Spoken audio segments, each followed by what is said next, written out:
Vamos a ver en la clase anterior hemos mencionado lo que son primero los anestésicos locales, y vimos en cuanto a los anestésicos locales, hemos visto pues que prácticamente bloquean los impulsos, bloqueando canales de sodio. Y entre ellos tenemos dos tipos de anestésicos, que son los ésteres, que tienen una vida media corta y generalmente se metabolizan a nivel plasmático. Y las amidas, que tienen una vida más prolongada que los ésteres y que se metabolizan generalmente a veces por CYP y se metabolizan en el hígado. Por otro lado, hemos visto que las diferencias entre ésteres y amidas tienen un gran impacto, porque las amidas, su metabolismo, da un metabolito que es el paramino benzoico, que es bastante alérgico. Entonces, los pacientes que son anestesiados usan anestésicos locales que son ésteres, tienen más potencial de riesgo de alergias. En cambio, las amidas tienen poco riesgo, digamos, pero también hay alergia, pero es mínimo. Pero el otro aspecto era que, disculpen, el clima. El otro aspecto era que las amidas vienen a veces sin preservantes y a veces con preservantes. Debe venir sin preservantes para aplicación en canal raquídeo, en epidural. Debe venir sin preservantes para aplicación en caso de la lidocaína para aplicación cardíaca. Y porque no se pueden usar preservantes, porque los preservantes, lógicamente, la mayor parte de ellos son derivados del ácido paramino benzoico y pueden producir problemas serios, alérgicos, y algunos de ellos, el benzoato de sodio, puede producir problemas del sistema nervioso central, inclusive especialmente para paresia. Entonces, es importante mencionar, si yo quiero usar, hay que ver si puede usar con metilparabeno, o sea, con preservantes o sin preservantes. Lo otro es que el otro aspecto cuanto a anestésicos locales es que es importante ver que los anestésicos tienen una absorción al plasma, a la sangre, y lógicamente como bloquean canales de sodio, y las cantidades que llevan a la sangre son altas, prácticamente pues buscan canales de sodio a nivel cerebral y a nivel cardíaco y pueden producir efectos colaterales respectivos. Entonces, otro de los aspectos es que hay fármacos, por ejemplo, la silocaína es un fármaco que produce vasodilatación, por lo tanto la silocaína para ciertos procedimientos tiene que ir asociado con un vasoconstrictor. ¿Qué hacen los vasoconstrictores? Los vasoconstrictores disminuyen la absorción a nivel sistémico y por lo tanto disminuyen el riesgo de reacciones adversas. ¿Qué más hacen? Prolongan la duración del efecto y también disminuyen digamos, el sangrado local. Pero también hemos dicho que los anestésicos locales no deberían colocarse en zonas donde la circulación es terminal, no hay mucha colateral, que son las extremidades de los dedos y en el sexo masculino los órganos genitales. Es importante mencionar porque de aplicar anestésicos locales para esa zona con vasoconstrictor va a haber mucha vasoconstricción y como no hay circulación colateral puede haber necrosis. Hay necrosis del órgano, necrosis de los dedos, etcétera, etcétera. Entonces, eso es importante en cuanto a los anestésicos. Hemos visto que también hay interacciones y las reacciones adversas dependen generalmente pueden ser alergia, pueden ser metahemoglobinemia, etcétera. El otro punto que vimos fue el punto de los ansiolíticos e hipnóticos. Golpe.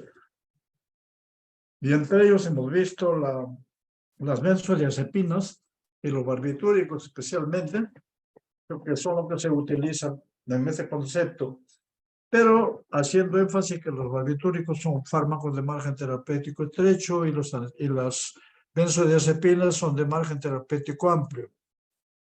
Por otro lado, los barbitúricos son generalmente son inductores de enzimas microsomales.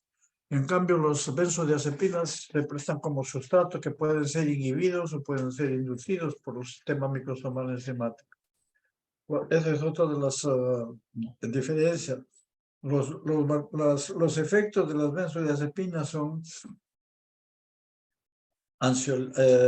ansiolítico, sedante, hipnótico, anticonvulsivante, relajante muscular y preanestésico. Como hasta ahí se llega. Por más que le incremente la dosis, no llega más allá, porque es fármaco de margen terapéutico.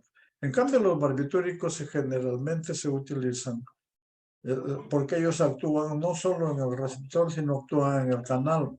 Entonces, a medida que aumenta la dosis, pueden incrementar el riesgo de reacciones adversas. Y por lo tanto, su uso está prácticamente, no tienen efecto relajante muscular, pero sí tienen efecto anticonvulsivante, al igual que los benzodiazepinas. Pero, aparte de eso, producen anestesia general y pueden llegar al coma y pueden llegar a la muerte en caso de que haya abuso haya intoxicación severa. Ese es en cuanto. Hemos visto también que hay algunos otros hipnóticos, especialmente hipnóticos que bien es cierto, actúan en los receptores GABA, pero no en receptores benzodiazepínicos, sino en otros receptores, y que tienen menos riesgo de dependencia, menos riesgo de tolerancia, porque tanto los benzodiazepinas como los barbitúricos tienen riesgo de dependencia, tolerancia, dependencia, riesgo de síndrome de abstinencia. En cambio, los nuevos hipnóticos, como son el Solpidem, y otros, prácticamente el riesgo es mucho menor y en algunos no se ha demostrado. Entonces, eso es en cuanto a la. Y también hemos visto que existen algunos ansiolíticos que no actúan a nivel de receptores GABA, sino actúan a nivel de otros receptores, el receptor de serotonina, por ejemplo, 5-HT3-1, que produce el efecto ansiolítico, pero sin producir efecto sedación, ni hipnosis, ni relajación muscular, ni ser anticonvulsivo, etc. La única desventaja que tiene este fármaco es que generalmente actúa a la semana, 2 semanas. Entonces hay que o tener un poco de paciencia o de repente usar otros de acción corta y luego cambiarlos. Eso ya depende de la estrategia del especialista. Entonces ahora, no sé si hay alguna pregunta. Ahora vamos a pasar entonces ya al tema puntual, al tema de ahora. La farmacología de los antidepresivos y de los antipsicóticos son patologías que son de gran importancia, inclusive no solo para los psiquiatras, sino para todos, porque son fármacos que se usan también con mucha frecuencia en todas las especialidades, pero además son fármacos que tienen muchas interacciones y muchas reacciones adversas. Por lo tanto, es necesario ver, digamos, el uso, porque hay mucho abuso en cuanto al tiempo. Por ejemplo, los antidepresivos, de acuerdo a la literatura, en depresión endógena dan pues máximo 8 meses, entre 4 a 8 meses, 10 meses. Pero yo he visto pacientes que están usando 3 años, 4 años y tienen reacciones adversas dependiendo. Digamos, tú sabes que las reacciones adversas pueden ser agudas, pueden ser durante el tipo C, etcétera, etcétera. Esto ya lo hemos hablado anteriormente. ¿Qué es la depresión? Tienen acá la definición de depresión, un estado emocional caracterizado por tristeza, desánimo, demérito, desesperanza y relacionado con la realidad. O sea, se nota bien claro un paciente que está deprimido. Se diferencia de una depresión. Generalmente estos todos de una u otra forma hacemos episodios de depresión, pero hay uno lo que se llama la depresión mayor. Esa depresión mayor hay que tener mucho cuidado, porque la depresión mayor generalmente se acompaña de ideas de suicidio por parte del paciente. Entonces, cuando hay depresión mayor hay que controlarlo, hay que explicarle, hablar con la familia, etc. Y estos son los síntomas que presenta la depresión. Insomnio, afecto deprimido, pérdida de apetito y disfunción sexual, falta alteraciones psicomotoras, alteraciones cognitivas, pensamientos de suicidio, trastornos en la memoria reciente, inclusive son la depresión. ¿Cuál es la hipótesis? Hay dos hipótesis. La hipótesis monoaminérgica, o sea, de las monoaminas. ¿Ya sabe cuáles son las monoaminas? Son las noradrenalina. A nivel central estamos hablando porque ya hemos visto, la doctora ya les hizo los neurotransmisores a nivel del sistema nervioso central. La serotonina, la 5-HT o ambas. Pero, o sea, deficiencia funcional. ¿Qué significa? Que no tiene buena acción funcional a nivel cerebral de la noradrenalina, la serotonina o la dopamina también en algunos casos, y las corticales y límbicas, que son la hipótesis neurotrófica. Entonces, ¿qué hay en este contexto con relación a la depresión? Estas son las fórmulas químicas de cada uno: noradrenalina, dopamina y serotonina. Las que más actúan en realidad más a este nivel, también algunas pérdida del apoyo neurotrófico y una reducción de la capacidad neurogénica en el hipocampo. Son estos aspectos, más estos aspectos que conllevan a la depresión, o uno o lo otro, o ambos. Acá tienen. Esta es la respuesta polisináptica, esta es la neurona presináptica, la sinapsis. Por ejemplo, tiene acá la serotonina por un lado, la noradrenalina por otro lado. ¿Cuál es el metabolismo de ellos? Llegan, se liberan, la presinapsis se almacena, lógicamente luego de un proceso de síntesis se almacenan y por estímulos se liberan. Pero cuando se liberan buscan sus receptores. Receptores, por ejemplo, los receptores noradrenérgicos, los receptores de serotoninérgicos, etc. Pero existe, ya hemos visto cuando hemos hablado de noradrenalina, existe ¿cómo termina esto? O termina con metabolismo, hemos dicho que donde interviene la monoamina oxidasa, o termina con cómo aumenta digamos, cómo termina con la recaptación de noradrenalina y serotonina. O sea, disminuye por eso y disminuye por el metabolismo.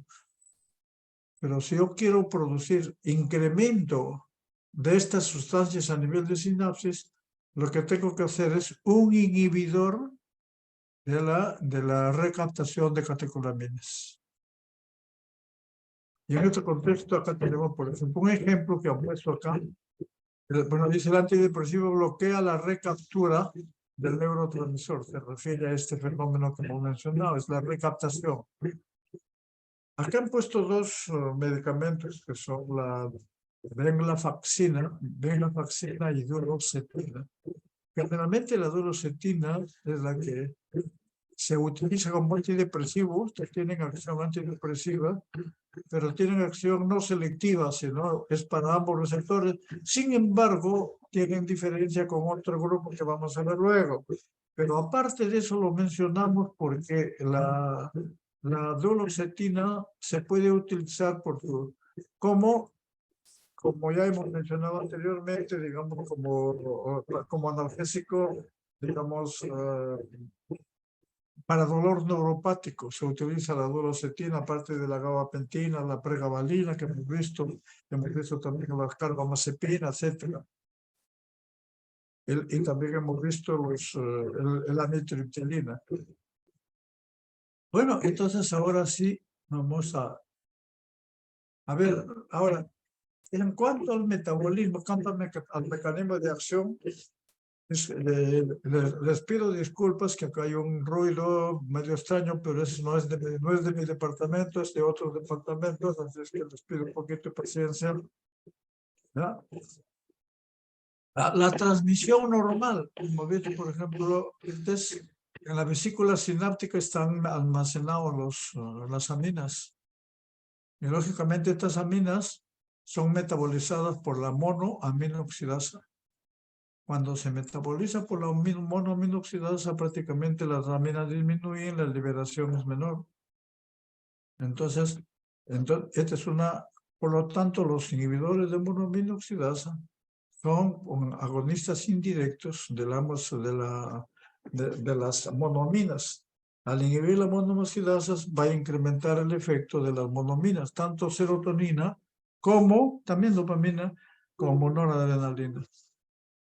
Pero acá, esto es normal, pero acá cuando bloqueo, o sea, los inhibidores de monoaminoxidasa impiden la inactivación de las monoaminas en el interior de la célula, lo cual da lugar a que los neurotransmisores en exceso difundan espacio. Si yo le doy esto, yo doy un inhibidor, va a haber una mayor cantidad de neurotransmisores.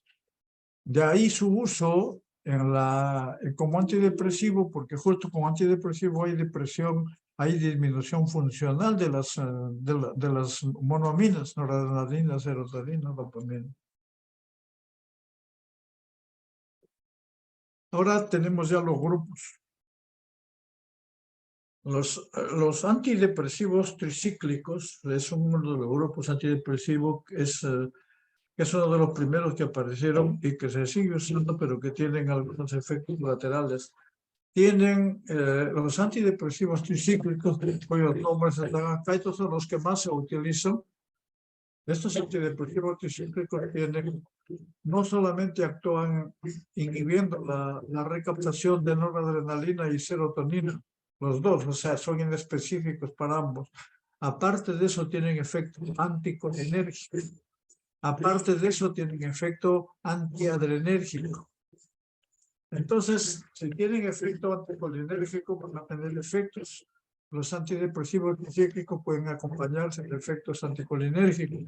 Ya saben cuáles son: retención urinaria, distensión abdominal, taquicardia, serostomía, midriasis, etcétera, etcétera. Esos son los antidepresivos tricíclicos, que son inhibidores de la recaptación de monoaminas, de ambos, noradrenalina y serotonina, y además tienen efecto anticolinérgico y tienen efecto antiadrenérgico.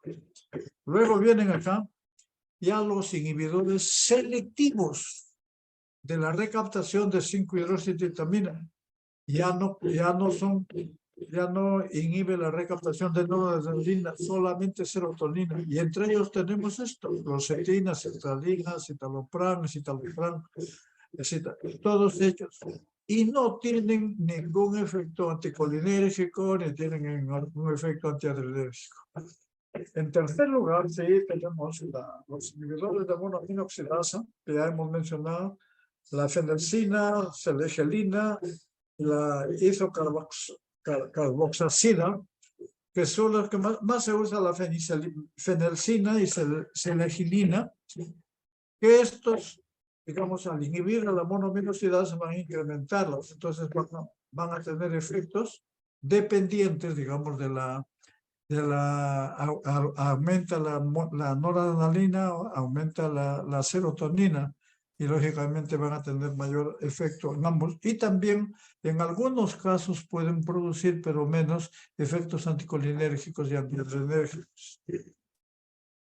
Y en este cuadro tenemos inhibidores de la recaptación de noradrenalina y serotonina. ¿Cuál que estos? No son iguales en eso. Pero entonces, ¿cuál es la diferencia? No ejercen efectos sobre otros receptores. ¿Y cuáles son esos receptores? Colinérgico y adrenérgico. No tienen efecto anticolinérgico y adrenérgico. Algunos le dan como, pero mínimo, pero no tienen. ¿Y cuáles son? venlafaxina, duloxetina, desvenlafaxina, que estos son los que se utilizan y que también se utilizan para el tratamiento del dolor neuropático. Luego tenemos ahora moduladores de serotonina, que actúan a nivel de antagonizando una serotonina, que es un receptor que es el 5-HT2, actúa la nefazodona y la trazodona, moduladores de serotonina. Luego tenemos los tetracíclicos, la moxapina, maprotilina, inhibidores potentes son de los transportadores de norepinefrina y en menor grado de transportadores de serotonina y anticolinérgicos. O sea, los tetracíclicos también tienen acá efecto anticolinérgico. Claro, entonces, estos son los tetracíclicos y estos son los moduladores. Y los atípicos que se están usando cada vez más frecuentemente en las prácticas de los psiquiatras, la agamelatina, el bupropion y la mirtazepina es la que más se utilizan. ¿Cuáles las características que tiene la agamelatina? Antagonista igual que estos, de la 5-HT2, pero incrementa, además de eso, incrementa la liberación de noradrenalina y serotonina, y no tiene afinidad con receptores adrenérgicos, anticolinérgicos, dopaminérgicos e histaminérgicos, no tiene ninguna afinidad con esto, pero incrementa. Entonces, sería casi como los inhibidores o sea, la tercera lámina que mostramos. Es igual que estos, pero sin afinidad para estos receptores, pero además antagoniza 5-HT2. Esa es la gamelatina.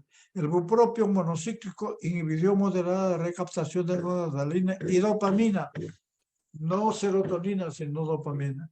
Y la mirtazepina, que es un tetracíclico, antagoniza además receptores alfa-2 y receptores postsinápticos 5-HT2 y 5-HT3 de serotonina. O sea, bloquea acá, igual que esto, pero también el 5-HT3 de serotonina y aumenta la liberación de noradrenalina de 5-HT1 y afinidad por receptores de histamina. O sea, cada uno tiene su diferencia.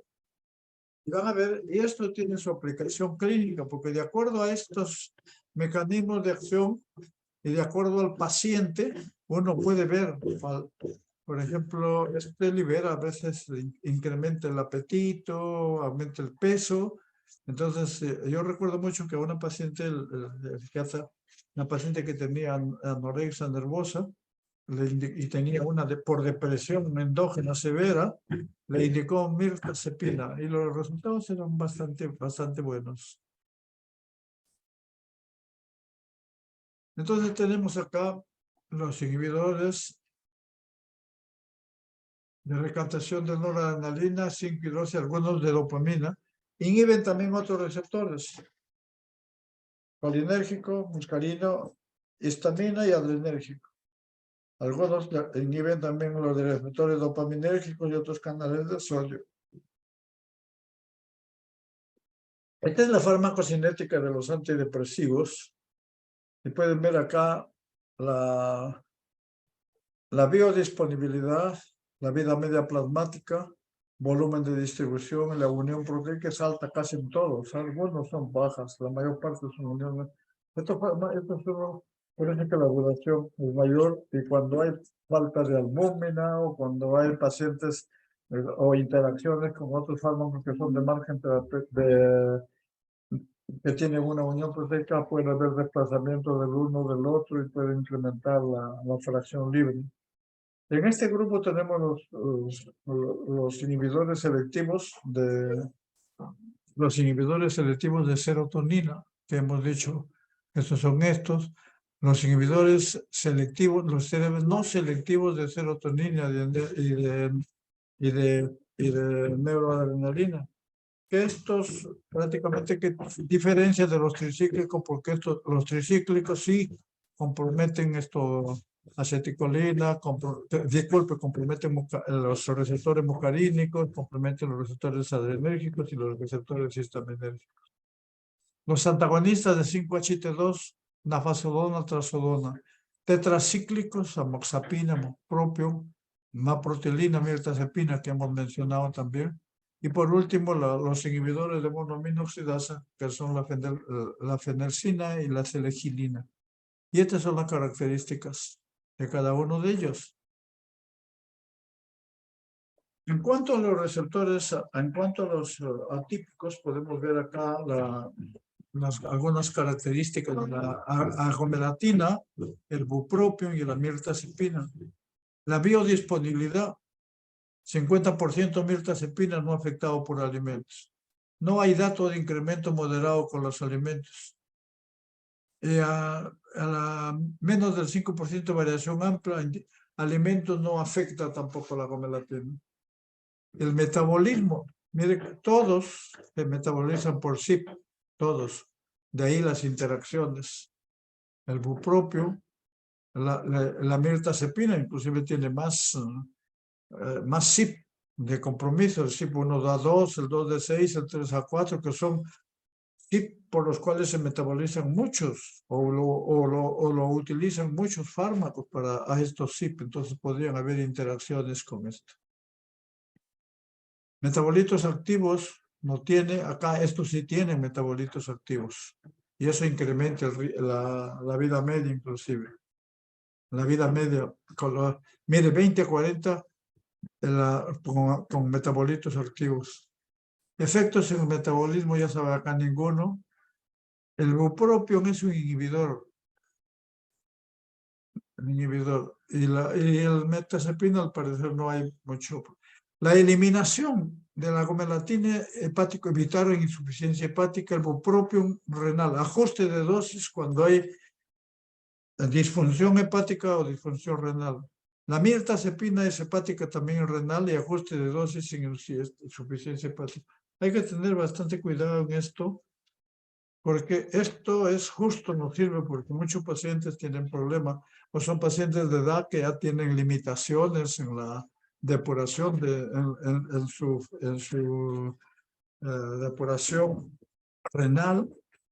Pueden tener ya una persona mayor de edad, puede tener 60, 50, que no es lo mismo que un adulto joven que tenga una depuración de 80, 100, no es lo mismo. Por eso es que ajuste de dosis. Y estos fármacos son muy importantes tenerlo en cuenta. Yo tuve una paciente que llamó inclusive desde fuera porque tenía preocupaciones. Estaba recibiendo el citalopram, es un antidepresivo, y llamaba porque se sentía rara. Entonces le dije que por favor me espere por teléfono. Había sido mi paciente antes. Le pregunté que cuánto tiempo estaba tomando. Me dijo, estoy tomando 2 años. No. Me puse a revisar la literatura y le dije que tenía que suspenderlo poco a poco. No podía quitarlo de golpe. Y justo creo que le hemos dicho un caso de interacción de medicamentos. Revisé el New England Journal of Medicine, de esto hace como 4 o 5 años nomás, no sé más. Entonces, vi que un paciente de 95 años había entrado y estaba tomando entre ellos, estaba tomando el escitalopram, estaba tomando un antidepresivo y se veía que con las medicaciones que estaba tomando, porque como ven todos se metabolizan por CYP, había cualquier cantidad de interacciones. Uno de los problemas que tuvo el paciente era que hizo una hiponatremia, hizo una secreción inadecuada de hormona antidiurética. Le quitaron todos los medicamentos, le dieron tratamiento y salió caminando. O sea, por eso es importante tener en cuenta esto, la eliminación de estos fármacos. Cuando ustedes administren un fármaco, tienen que conocer farmacocinética. No solamente dónde se absorbe, cómo se distribuye, sino cómo se metaboliza a metabolitos activos, inactivos, tóxicos. Si tiene interacciones o no tiene interacciones con el citocromo. Después, ¿por dónde se elimina? Por riñón. ¿Cómo se elimina? Por hígado. Se elimina como activo, como inactivo. Si se elimina como activo, o con metabolitos activos y es más del 60%, hay que hacer ajustes de acuerdo a la depuración de creatinina. Por favor, eso es lo que nosotros estamos haciendo énfasis en estos.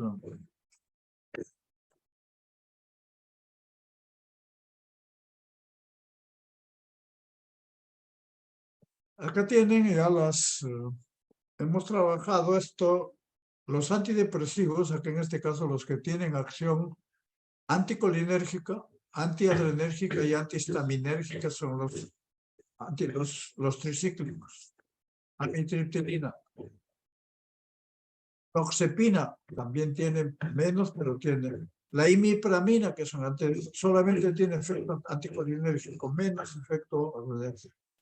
La protriptilina tiene efecto también menos adrenérgico, más anticolinérgico. Y la trimipramina tiene casi también los tres efectos, igual que la amitriptilina. Y el resto, ya hemos querido enfatizar estos aspectos más.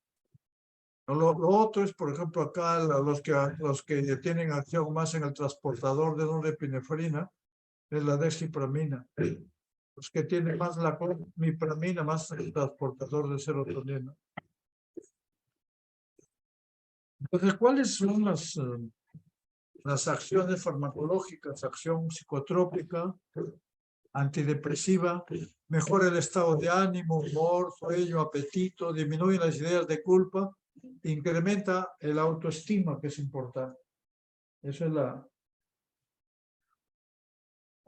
También hemos mencionado que los medicamentos los antidepresivos que actúan en el sistema nervioso central tienen potencial de riesgo bastante alto para reacciones adversas que pueden ser fatales en el sobreefecto.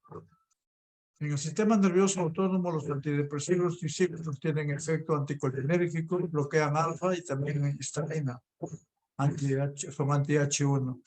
En cardiovasculares, los antidepresivos tricíclicos producen hipotensión ortostática por bloqueo, digamos, de adrenérgico, taquicardia, alteraciones del ritmo cardíaco. O sea, ¿y esto cómo lo llevamos a la práctica? Yo tengo un paciente que es hipotenso, que tiene alteraciones del ritmo, una diarritmia. Yo no le daría problema de esto, un antidepresivo tricíclico. Los inhibidores de monoaminosidasa pueden producir también hipotensión ortostática. Y la fluoxetina tiene una acción como anorexigénica, disminuye el apetito. En algunos les dan y en otros les dan a la mirtazapina para incrementar el apetito. O sea, tienen diferencias sustanciales. Ahora, los antidepresivos, los que tienen, de acuerdo a los receptores, los que actúan, porque ya hemos mencionado que no todos actúan en todos los receptores. Los que actúan en receptores de histamina producen sedación, aumento de peso, hipertensión, potenciación de los depresores. Los que actúan en receptores muscarínicos van a producir xerostomía, visión borrosa, retención urinaria, estreñimiento, problemas de memoria, taquicardia. Estos son los efectos anticolinérgicos. O sea, ya tenemos un grupo. Los que pueden producir efectos anticolinérgicos son los opioides. Después los anticolinérgicos muscarínicos, la atropina. Y ahora tenemos los antidepresivos.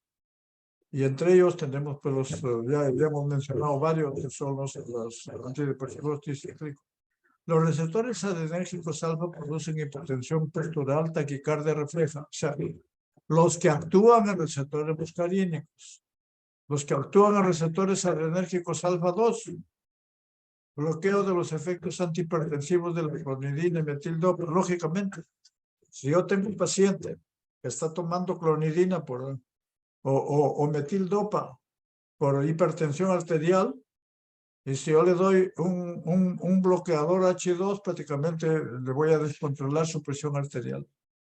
Los receptores de serotonina 5-HT2, ¿qué producen? Mejoran la depresión, pero producen disfunción eyaculatoria. Ya, este sacado del UpToDate y hemos visto los efectos acá, el fármaco, efecto anticolinérgico, efecto sedante, efecto insomnio o agitación, hipotensión ortostática, prolongación del QT. Generalmente consideramos cuando hay más de 2 a 3 cruces. Toxicidad gastrointestinal, ganancia de peso y disfunción sexual. Entonces acá podemos analizar esto, por ejemplo, en cuanto a los inhibidores selectivos de recaptación de serotonina, que hemos visto que los selectivos no actúan en receptores colinérgicos algunos, pero muy poco, pero nosotros hemos dicho, cuando hacemos 2 cruces, ahí sí, 2 a 3 cruces. Sedación produce también muy poco, más produce el escitalopram no produce. Insomnio, agitación, solamente la fluoxetina y la sertralina. Hipotensión ortostática, todo uno más, uno muy, pero poco, la paroxetina es la que más produce. La prolongación de QT, bueno, más o menos, ¿no entiende? Toxicidad gastrointestinal también, más o menos. La sertralina puede producir. Ganancia de peso, la paroxetina, pero disfunción sexual producen todos los inhibidores, o sea, selectivos de recaptación de serotonina. Los agentes atípicos, la gomelatina, generalmente no tiene acciones anticolinérgicas, sedantes sí, insomnio puede producir, hipotensión no, prolongación del QT tampoco, toxicidad poco, ganancia de peso no, y disfunción sexual muy poco. Esa es la ventaja de esto. Bupropion, la mirtazepina es igual, solamente la mirtazepina es más sedante, Lo mismo, y aumenta de peso, por eso le mencionaba que a una paciente le dieron, una paciente que tenía una depresión endógena asociada y tenía también anorexia nervosa, lógicamente le dieron mirtazepina para aumentarle de peso. Una disfunción sexual menor también. Los inhibidores de recaptación de serotonina y norepinefrina, pero que no producen acción ni anticolinérgica, ni antiadrenérgica tampoco. Entonces pueden producir un poco de sedación, pero ¿qué es lo que producen estos trastornos? Generalmente más trastornos gastrointestinales. Los moduladores de serotonina, nafazodona y trazodona, efecto anticolinérgico muy poco, sedación sí. Y lógicamente acá, el resto, no. Pero acá tenemos ya algo más importante. No, disculpe, todos son importantes, sino tenemos algo para enfatizar.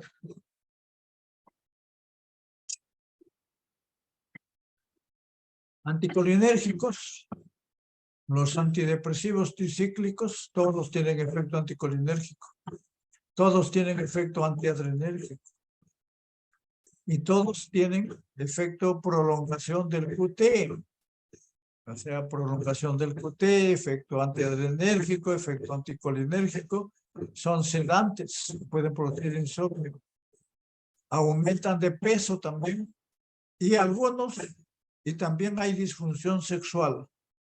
Entonces, esta es una de las razones por las cuales ya muy pocos especialistas utilizan los antidepresivos tricíclicos para depresión, porque miren, efecto anticolinérgico, efecto sedante, efecto hipotensor, efecto gastrointestinal, aumenta de peso y disfunción. Algunos, otros no está determinado, ese no se ha determinado, que es diferente a que no existe.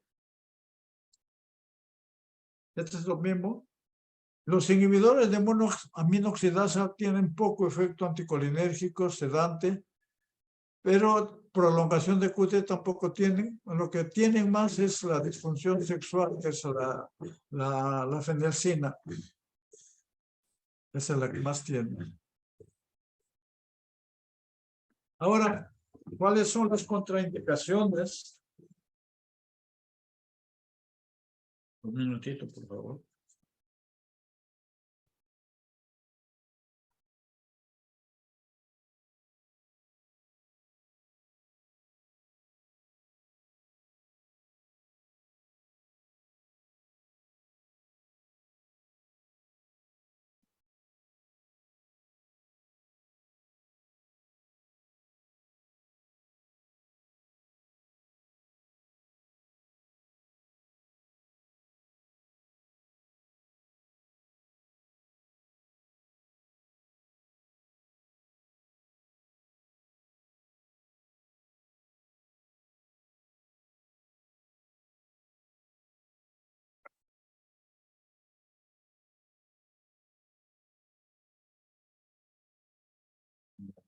¿Cuáles son las contraindicaciones de los antidepresivos tricíclicos?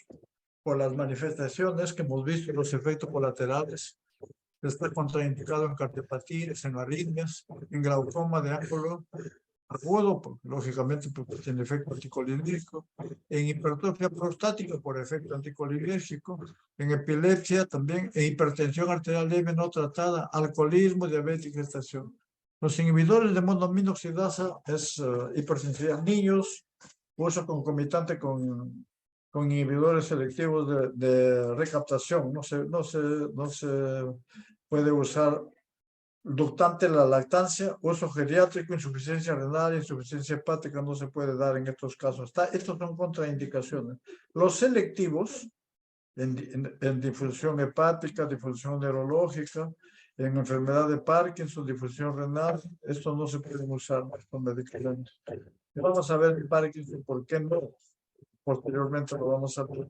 Y los no selectivos, pero sin efectos anticolinérgicos, generalmente las reacciones, las contraindicaciones son similares a los antidepresivos tricíclicos. Esta es una lámina que es sacada del Caxum. Acá tienen los inhibidores selectivos de recaptación de serotonina, cómo actúan y cuáles son sus acciones, aumento agudo de la actividad sináptica serotoninérgica, y las indicaciones clínicas son depresión mayor, trastorno de la ansiedad, pánico, trastornos obsesivos compulsivos. Estas son las propiedades farmacocinéticas que tienen estos. Los selectivos tienen riesgos de síndrome serotoninérgico, lógicamente con inhibidores de monoaminoxidasa. Si les doy uno de estos, combinado con inhibidores, lógicamente porque va a incrementar la acción serotoninérgica. La duloxetina, bloqueo moderadamente selectivo de transportadores de norepinefrina y de serotonina. Igual, acá, depresión mayor, trastorno, y lo que mencionaba, dolor crónico. Se utiliza en el dolor neuropático especialmente, fibromialgia, síntomas de premenopausia. La fibromialgia es una entidad bastante frecuente, donde hay muchos puntos dolorosos. Las personas generalmente más se ven en damas que en varones, que vienen con dolor de cuello, usted le toca las axilas, duelen, los intercostales duelen, el abdomen duele, el hombro duele.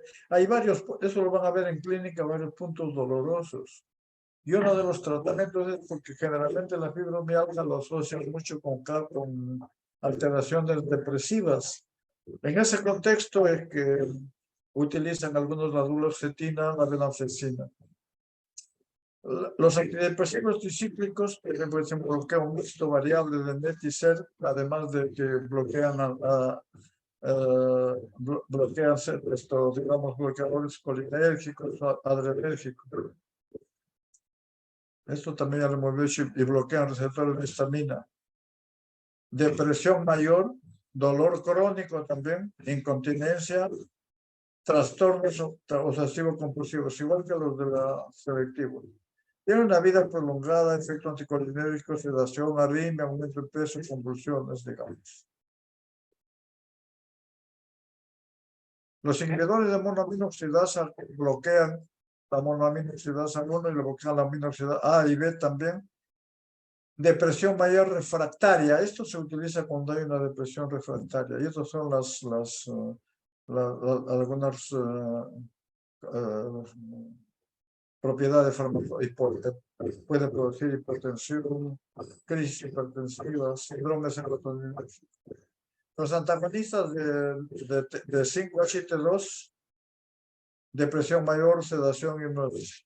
Y los tetracíclicos, esto propio, depresión mayor, en cesación del tabaquismo, sedación, es porque se utiliza la mirtazepina, por ejemplo. Producen aumento de peso, disminuye el umbral de convulsiones, esos son los efectos.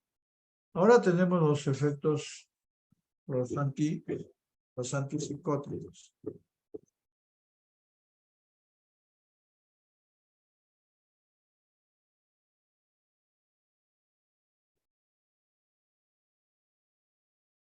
Bueno, vamos a continuar con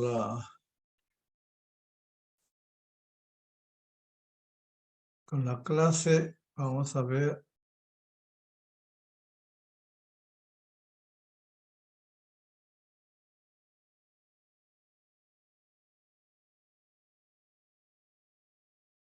Ahora vamos a ver los antipsicóticos. ¿Están escuchando? Sí, doctor. Sí, Gracias. Gracias. Son fármacos que pueden disminuir los síntomas psicóticos en esquizofrenia, trastorno bipolar, depresión psicótica, psicosis senil y psicosis inducida por fármacos. Dentro de la psicosis, la más representativa son las formas más comunes y es la esquizofrenia, son las más frecuentes, las más representativas, pero hay también trastorno bipolar, depresión, etcétera, psicosis senil, psicosis inducida por fármacos. Son diferentes alteraciones. Hay pérdida del sentido de la realidad, disminución de la capacidad de procesar la información y poder llegar a conclusiones lógicas, o sea, no lo pueden llegar.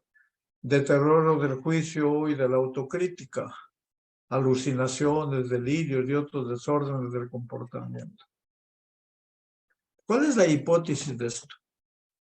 En cuanto a depresión, hemos dicho que la hipótesis es una disfunción de las monoaminas y también en otros niveles del sistema nervioso central. Una disfunción de las monoaminas. En la psicosis es generalmente la hipótesis es más serotoninérgica, y hay hipótesis de dopamina, o sea, por otro lado, estimulación de receptores 5-HT2A, los antidepresivos hemos dicho que son bloqueadores de esto, y actividad dopaminérgica excesiva en receptores dopaminérgicos. O sea, la psicosis se debe a incremento de función, de acción de la dopamina en las áreas, digamos, la zona mesocortical o mesolímbica generalmente. Ahí es donde se produce, por eso se produce. Y también se produce por estimulación de receptores de serotonina de 5-HT2.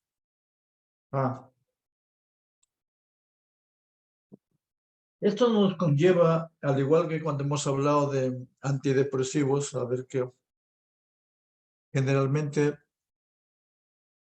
es lo que tenemos que ver acá de la serotonina, pero este es un 5-HT2A, es un tipo de receptor, es una variante de 5-HT2. Para tratar, o damos bloqueadores de 5-HT2A, o damos bloqueadores de dopamina. Entonces, el tratamiento se refiere a bloqueo dopaminérgico y también se refiere a bloqueo de los receptores 5-HT2A. La dopamina, que es uno de los neurotransmisores que son responsables de la hiperfunción, que se sintetiza a través del dopa, se almacena, se libera, su efecto de forma similar, hemos mencionado, a la noradrenalina, y se metaboliza tanto por catecol ortometiltransferasa como por monoaminofilasa. Esto ya lo sabemos, pues igual que para todas las monoaminas, todas las catecolaminas, en este caso a nivel del sistema nervioso central.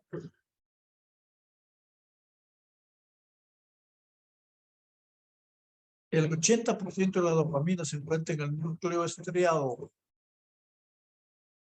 en el mesolímbico y en el sistema mesocortical y en el mesolímbico. Este de acá no, dos puntos. Es todo un sistema que vamos a ver luego. Hay comunicación entre el núcleo estriado, el mesocortical, mesolímbico, siempre es acá no es en el núcleo estriado, sistema mesocortical y mesolímbico. En el núcleo estriado prácticamente tiene que ver mucho con regulación de los movimientos. Entonces, yo tendría, cuando no hay agonistas selectivos, o digamos antagonistas o bloqueadores selectivos de dopamina a nivel mesocortical o a nivel mesolímbico, solo, ¿no? Porque van a actuar en todos los lugares donde hay receptores dopaminérgicos a nivel central, y uno de ellos es en el núcleo estriado y sus reacciones adversas son dependientes del bloqueo a este nivel. Y también hay otras zonas, en la zona infundibular, donde también bloqueando a esa zona también hay otro tipo de reacciones. Entonces, por eso es que tiene reacciones adversas, pero el objetivo principal es el bloqueo mesocortical y mesolímbico. Entonces acá la esquizofrenia, hiperfunción de las vías mesolímbicas y o mesocorticales. Tenemos los receptores de dopamina, generalmente son los receptores de 1, de 5, estimulan a la adenosina, de 2, de 3, de 4, inhiben la adenosina. Lógicamente, estos ya tienen funciones opuestas a lo que tienen. Podemos ver acá que la nigroestriada contiene alrededor del 75% de dopamina en el encéfalo, cuerpos celulares, sustancia negra, axones en el estriado. Función control. La dopamina inhibe la liberación de acetilcolina. Entonces, en esta zona, esto vamos a verlo también luego más tarde, un exceso de actividad. Cuando no hay dopamina, por ejemplo, cuando no hay dopamina, un exceso de actividad, o sea, exceso de actividad acetilcolinérgica que da lugar a disfunción extrapiramidal. Ese es uno de los efectos de los bloqueadores de dopamina, efectos extrapiramidales. El exceso de actividad dopaminérgica provoca desórdenes del movimiento, las disquinesias, las síndromes piramidales, etcétera, etcétera. La zona mesolímbica, entonces ya tenemos acá, la zona mesolímbica, cuerpos cerebrales, función, efecto sobre la conducta. La dopamina regula interna la locomoción por los estados emocionales. Todo esto es Y la mesocortical, efecto sobre la conducta, es una área activa en la esquizofrenia, por ejemplo. Y tenemos la otra área, la zona túbero hipofisiario, hipotalámico ventral, que queda en la hipófisis. Función, control hormonal, regulación de las secreciones, inhibe la liberación y la producción de prolactina. O sea, normalmente, la función, cuando hay una función normal de dopamina, lógicamente hay una buena regulación un buen control motor, no hay problemas de conducta y lógicamente se inhibe la secreción de prolactina por estos 4 lugares donde actúa la dopamina. Pero cuando yo doy bloqueadores dopaminérgicos por esquizofrenia o por otro de las variantes, por otro de los trastornos psíquicos, lo que hace es a este lugar, bloquear a este nivel, me va a mejorar la conducta, va a mejorar los problemas. Pero bloquear esta zona me va a producir diskinesias o me va a producir disfunción extrapiramidal, o sea, extrapiramidalismo, o sea, parkinsonismo en otras palabras. Y al bloquear en esta zona, me va a producir porque ya no se inhibe la prolactina, hiperprolactinemia. El paciente generalmente va a empezar a eliminar secreción láctea por mama. Y acá tenemos el antagonismo dopaminérgico. Son los neurolépticos, que son para antipsicóticos.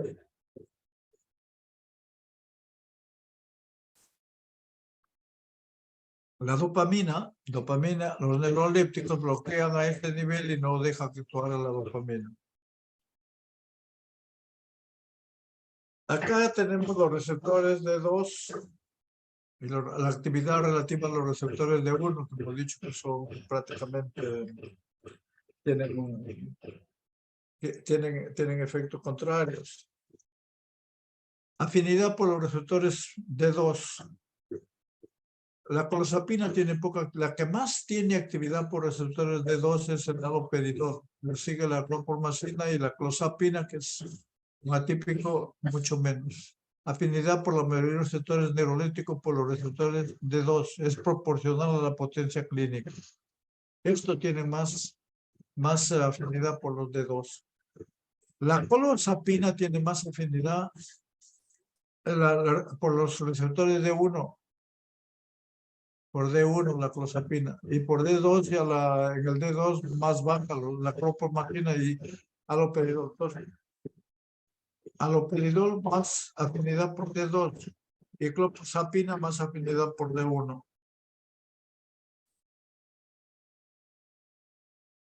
En esta lámina se representa lo siguiente: la síntesis de las monominas y en relación de la síntesis.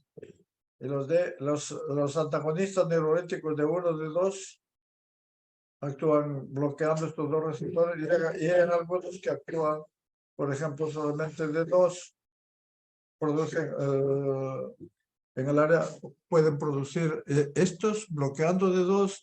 Estos se van a utilizar, por ejemplo, tienen acción antiemética, los bloqueadores de 2, y disminuyen la producción también la de prolactina.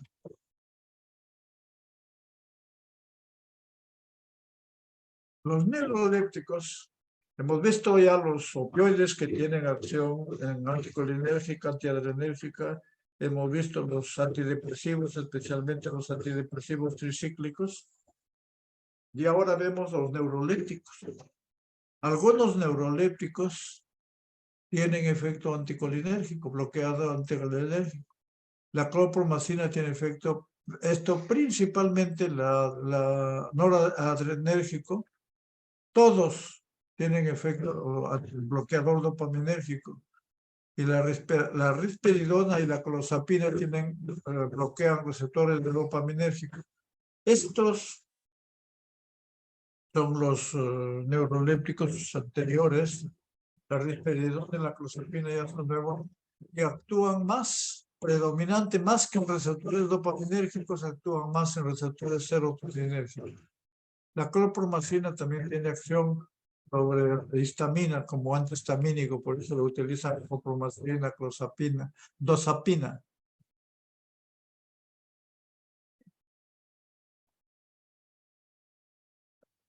En esta lámina podemos observar ya los antipsicóticos.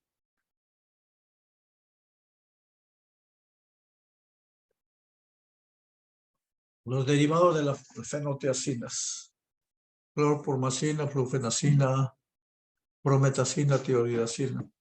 Estos tienen más acción sobre los D2, sobre los DC. Nosotros, el tiosanteno, el tioticeno, derivados de la butirofenol, el haloperidol. Estas difieren sus acciones, como vamos a ver en los cuadros siguientes. Difieren sus acciones en cuanto a los receptores, porque acá ya hemos mencionado desde el comienzo que hay efectos, aparte pueden haber efectos anticolinérgicos, pueden haber efectos antiadrenérgicos, pero también pueden haber efectos extrapiramidalismo y también incremento de la secreción de prolactina. Entonces, ese es uno de los... Y acá podemos ver que los neurolépticos también hay problemas con relación a prolongación de QT. En los antidepresivos hemos visto que prácticamente los antidepresivos tricíclicos. El resto, entre que sí, entre que no. Los atípicos.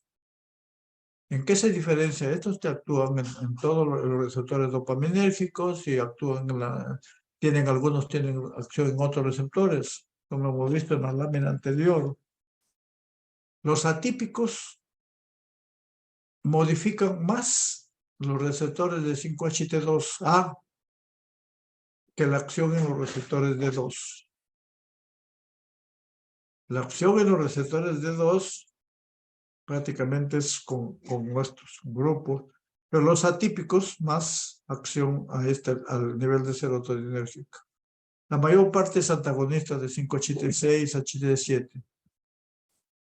Los antipsicóticos atípicos incrementan la prolactina sérica y no están exentos de disquinesia activa como clozapina y quetiapina.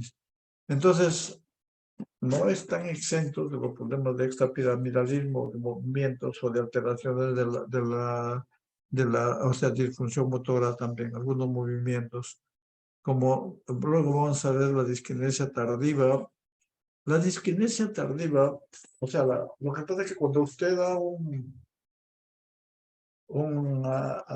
neuroléptico, durante las primeras semanas o primeros 15 días, un mes, los efectos colaterales son extrapiramidalismo. Es una reacción de tipo A, porque el bloqueo.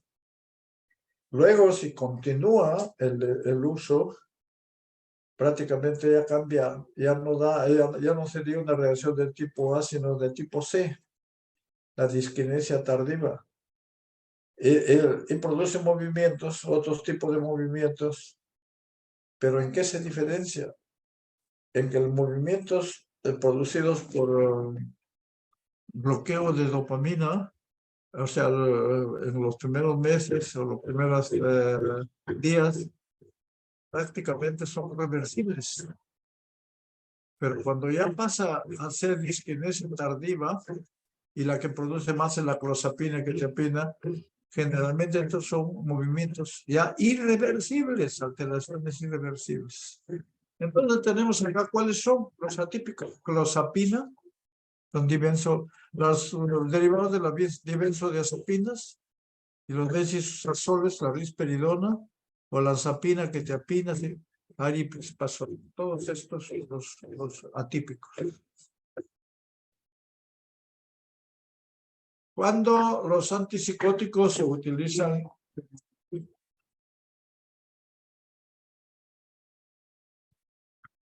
en psicosis aguda, manejo de desórdenes psicóticos crónicos como la esquizofrenia, son efectivos en el tratamiento de agitación aguda, manía bipolar y otras condiciones psiquiátricas.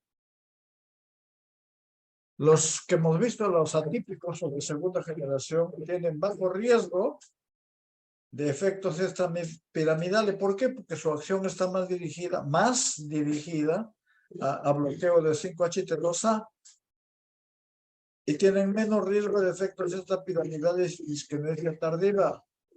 Porque el bloqueo de dopamina se puede dar, pero en menor escala.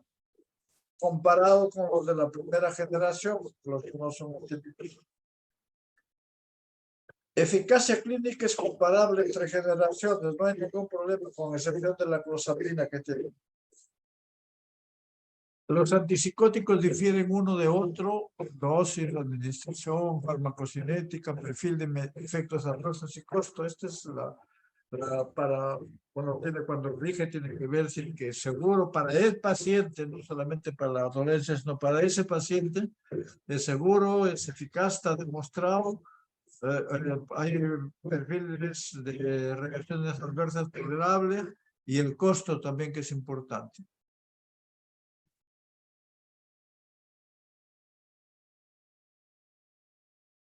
La mayor parte de los mecanismos generalmente están orientados a la bloqueo de receptores dopaminérgicos. De las cuatro, de la primera es bloqueo postsináptico de la recepción de dopamina. De las cuatro excepciones, estos prácticamente es un preferencial, son agonistas parciales nomás de D2, y este es un preferencial de D3 y agonistas parciales de D3 de D2. Pero igualito están bloqueando dopamina. La mayoría de antipsicóticos de segunda generación difieren en las antiguas en que la unión a los receptores 5-HT2 excede la afinidad por los receptores de actividad. Ha sido como sugerida como base para mejorar o para bajar, disminuir, prevenir los riesgos de efectos extrapiramidales. Estos son los efectos de mayor impacto, las reacciones adversas. Entonces, es importante ver cuando el paciente, para evitar los efectos extrapiramidales, actualmente están dando los psicóticos antipsicóticos atípicos. Acciones antipsicóticas dependen del bloqueo neurológico, serotoninérgico, también muscarínico, esto ya lo hemos visto. Las acciones antipsicóticas por bloqueo mesolímbico, mesocortical. Los efectos extrapiramidales por bloqueo del núcleo estriado.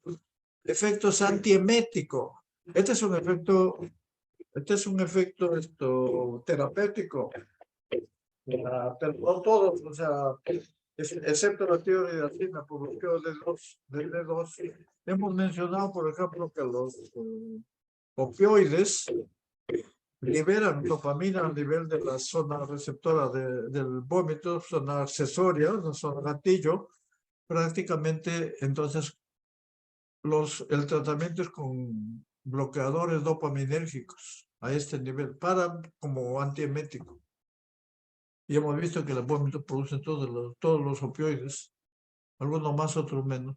Efectos antimuscarínicos, ya saben, anticolinérgicos, todos los efectos que ya conocen. Incremento de prolactina, o sea, bloqueando la zona infundíbulo en la hipófisis. Y otros efectos, hipotensión ortostática, bloqueo alfa, etc. Entonces, los antipsicóticos, acá, este es un resumen. Sistema autonómico, pérdida de la acomodación, sequedad, retención urinaria, constipación. Bloqueo colinérgico.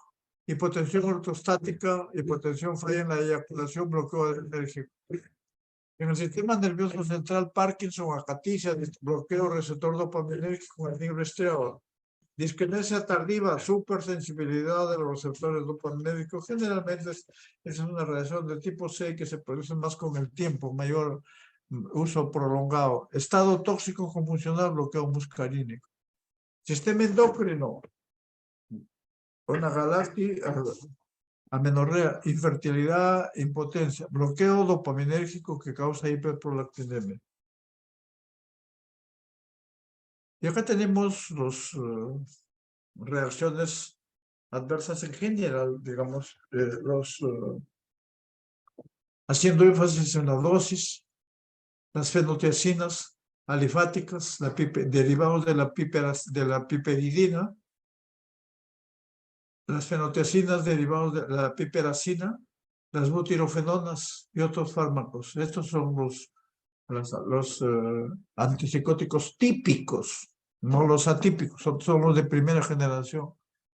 ¿Quiénes tienen mayor efecto extrapiramidal? La clorpromacina, la trifluoroperacina, el haloperidol tienen mayor efecto.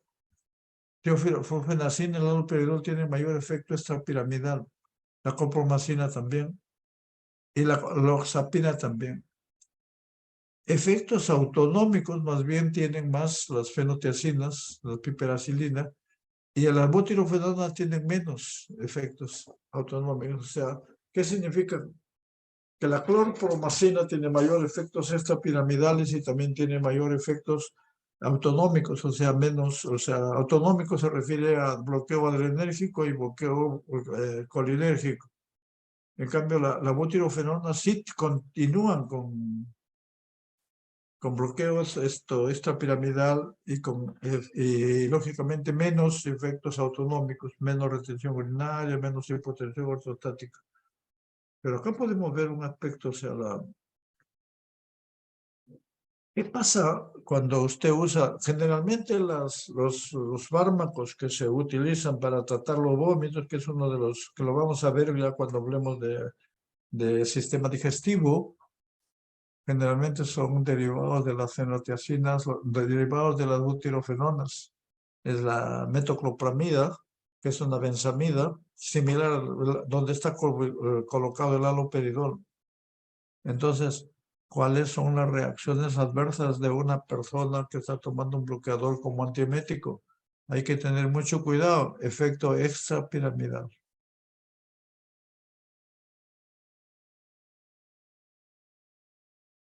Ahora, los atípicos. Efectos extrapiramidales tienen mucho menos. Actividad hipotensora también menos. Sedación, igual. Aumento de peso, la clozapina, la quetiapina, y aumento de prolactina. Entonces, prácticamente los atípicos, como actúan predominantemente bloqueando 5-HT2A, no tienen los efectos tan disminuidos con relación a los típicos. Esa es la diferencia.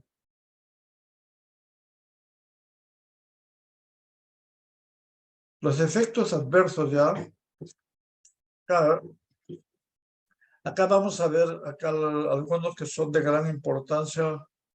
Acá tenemos, por ejemplo, el peso. Uno, alteración de la glucosa, alteraciones lipídicas, acaticia, parkinsonismo, distonía, disquinesia tardiva, casi todos tienen relación con bloqueo del nigrostriado.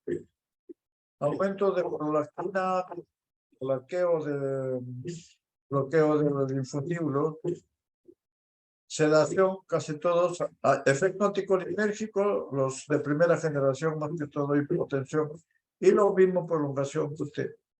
Acá tenemos.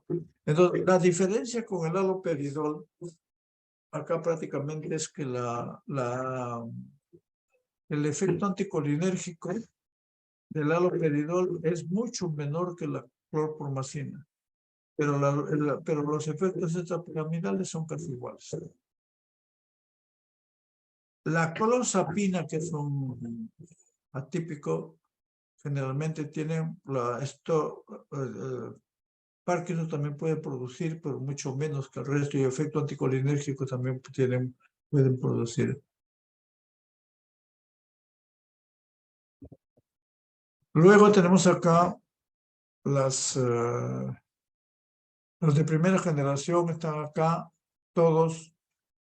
Prolongación de QT puede ser uno, pero tienen efecto extrapiramidalismo,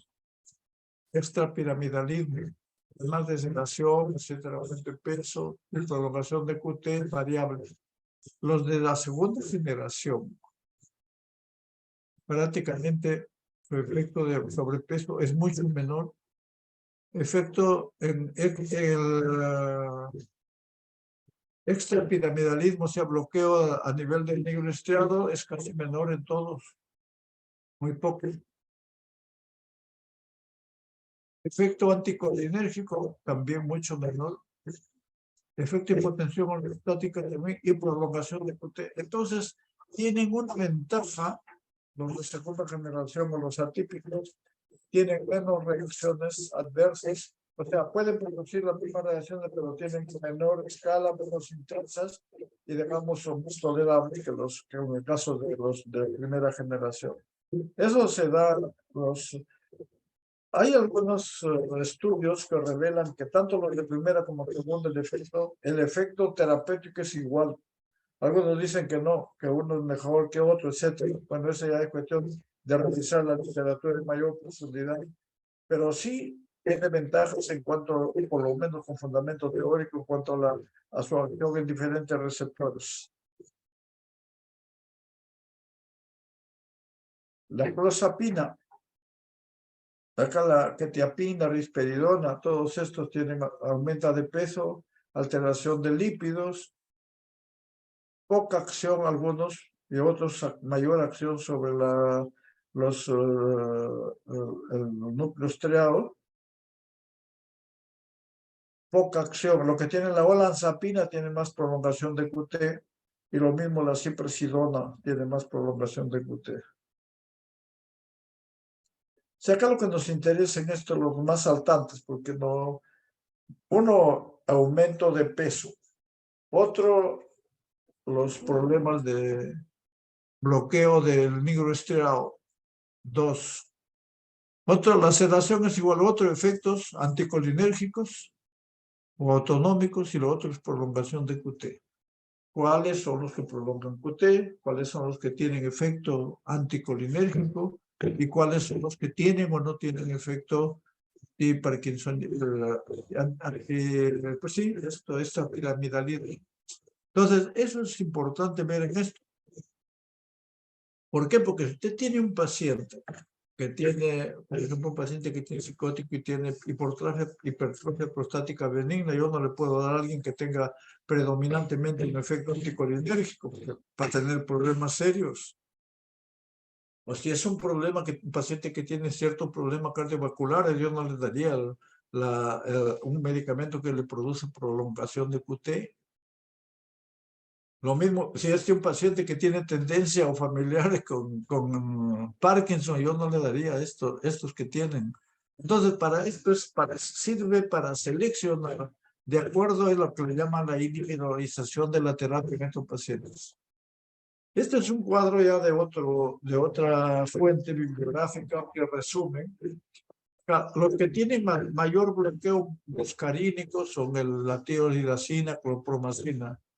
La clozapina, el haloperidol tiene menos bloqueo muscarínico, pero bloqueo extrapiramidal todos tienen igual, eso ya lo hemos visto, y bloqueo alfa también, uno más, otro menos.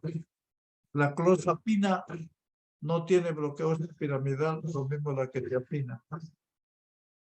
Bloqueo alfa casi todos, y todos, la mayor parte son sedantes. Hay un síndrome que se llama, que eso ya lo hemos visto, creo, anteriormente, también el síndrome neuroléptico maligno, en pacientes extremadamente sensibles al bloqueo dopaminérgico del cuerpo estriado, en el hipotálamo, en la médula. Pone en riesgo la vida del paciente. ¿Qué se presenta? ¿Qué cuadros se presentan en el síndrome Parkinson? Bueno, o sea, extrapiramidalismo, inestabilidad autonómica, hipertermia, estupor, catatonía, todo esto, mioglobinema, creatinina muscular está elevada, o sea, mioglobulimia. Esto es lo que se llama el síndrome del cuerpo diabético. El tratamiento es, lógicamente, con dantroleno. El dantroleno es un relajante muscular que actúa a nivel del músculo, hemos visto. Y la bromocriptina, que es un agonista, vamos a ver cómo actúa posteriormente, que es un agonista de la dopamina. Usos clínicos de los antipsicóticos. Esquizofrenia es una de las indicaciones. Cuadros esquizoafectivos, trastorno maníaco depresivo. También se da en el bipolar, psicosis de ancianos, psicosis tóxica, por ejemplo, en el alcoholismo, cuando hay problema ya del alcoholismo crónico, no es cuestión solamente de dependencia, empieza un deterioro a nivel del sistema nervioso central, un deterioro severo. Pueden haber, y pueden haber demencia, y pueden haber alucinaciones alcohólicas, etc. Estado maníaco, trastorno bipolar, depresión aguda con agitación. Esto en emergencias es lo que se utiliza, los antipsicóticos.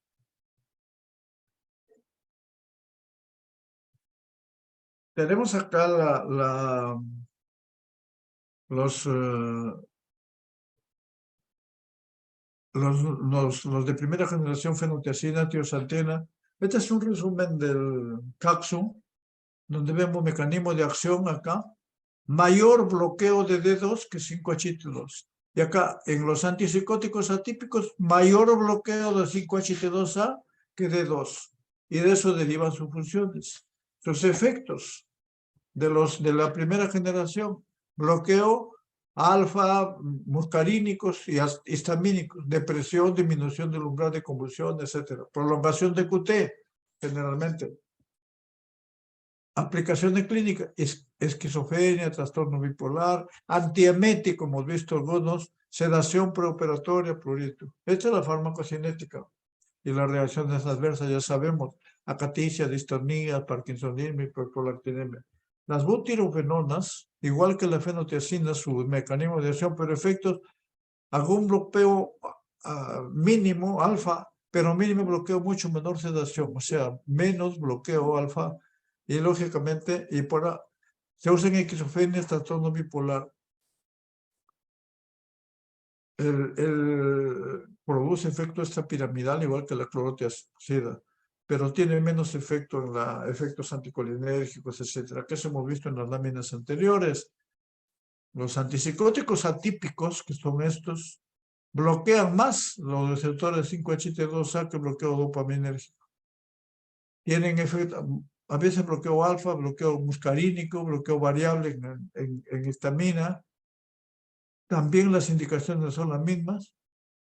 Trastorno bipolar, agitación y enfermedad de Alzheimer y en Parkinson se utilizan estos en caso de agitación. Las farmacocinéticas pueden producir algunos de los síntomas, trastornos de los lípidos, prolongación de QT, aumento en peso. Ahora tenemos el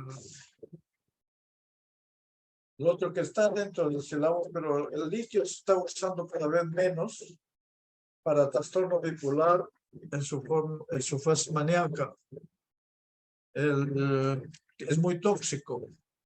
Prácticamente se absorbe bien, se distribuye en el ingreso lento al compartimento intracelular.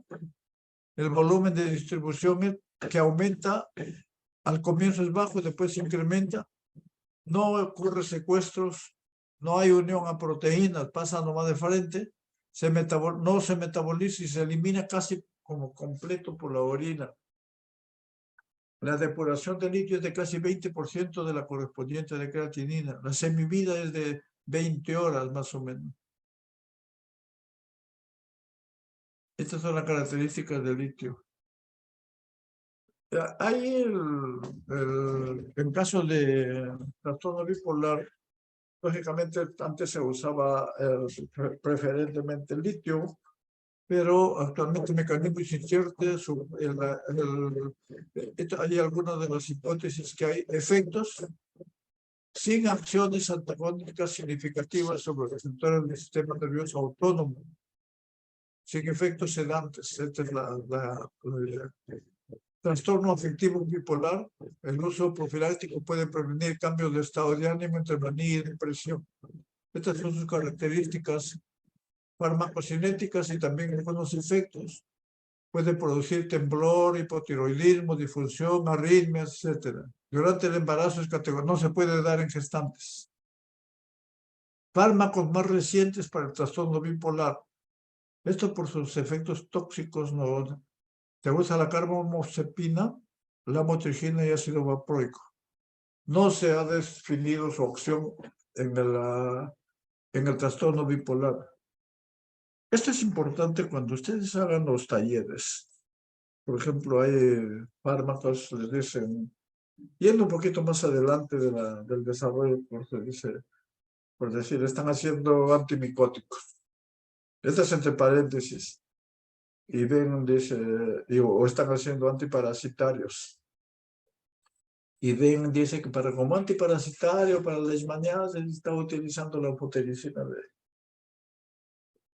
Y cuando se dice la amphotericina B, ¿cómo actúa la amphotericina B? Se unen los termores, etcétera, etcétera. Pero cuando se usa para la leishmania, ¿cuál es el efecto? Una cosa es un mecanismo de acción para hongo y otra cosa es un mecanismo de acción para parásitos. Ya a esto se refiere. La carbamazepina sabemos cuál es su mecanismo de acción, bloqueador de canales de sodio, bloqueador de canales de calcio y actúa en otros lugares. Lo mismo la lamotrigina y el ácido valproico, que generalmente son bloqueadores.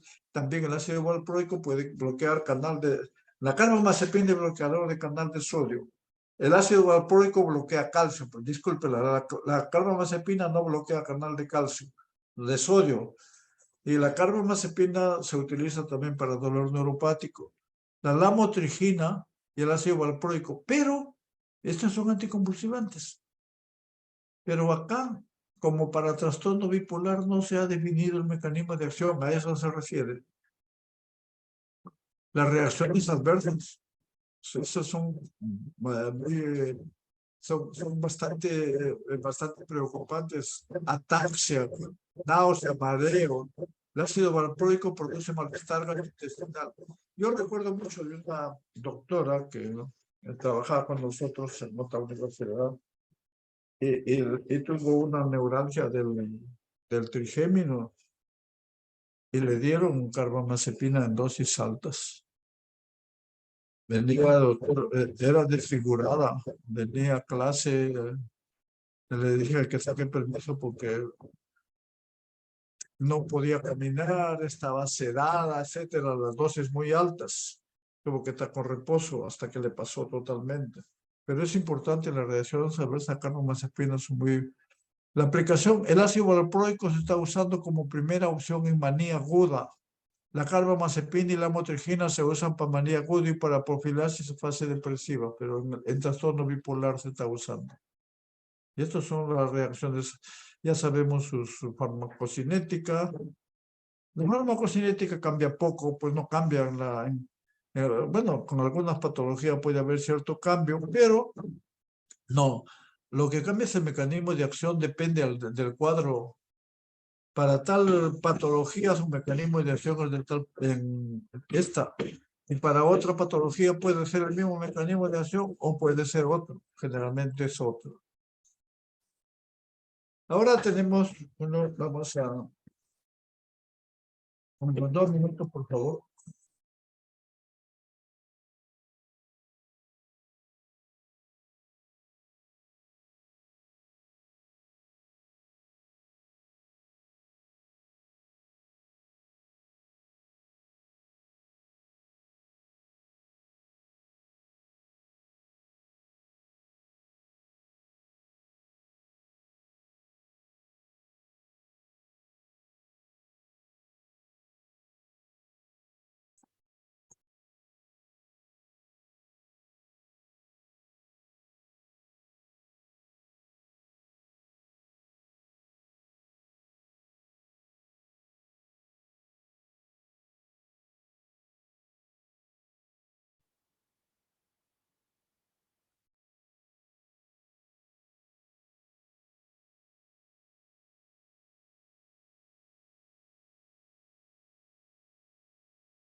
Bueno, ahora vamos a pasar a lo que es el tratamiento de enfermedad de Parkinson. Acá está mal escrito, y otras enfermedades degenerativas del sistema nervioso central. Vamos a ver acá. Generalmente hacemos dos. Uno es enfermedad de Parkinson y la otra es enfermedad de Alzheimer, que son enfermedades a nivel del sistema nervioso central. La enfermedad de Parkinson es lógicamente por falta de dopamina a nivel de la zona nigroestriada, y la enfermedad de Alzheimer generalmente se debe a falta de función de neuronas colinérgicas a nivel del sistema nervioso central en determinadas áreas. Entonces, por eso el tratamiento y esto va a tener impacto. O sea, es importante saber, en depresión, hemos dicho, disfunción de monominas. En psicosis, hiperfunción de tanto receptores serotoninérgicos 5HT2A o hiperfunción de la dopamina.